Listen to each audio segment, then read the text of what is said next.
Welcome back to Noble Renovations, everybody. So today I'm going to be replacing this window in order to bring those countertops past the window and gain a little bit more countertop space in my kitchen.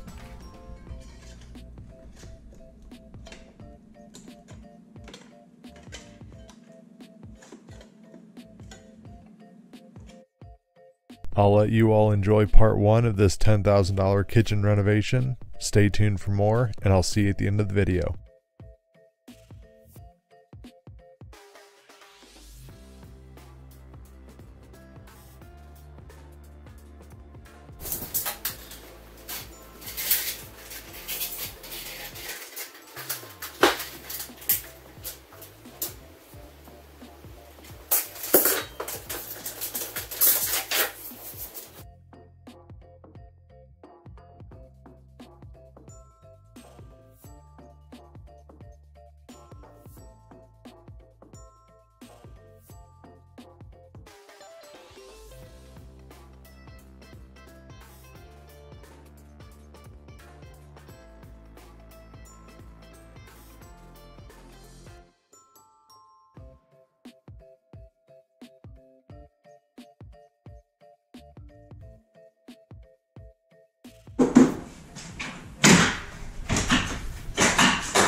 And that's where we're going to leave it for today. Thanks for watching, and stay tuned for part 2 of the $10,000 kitchen remodel.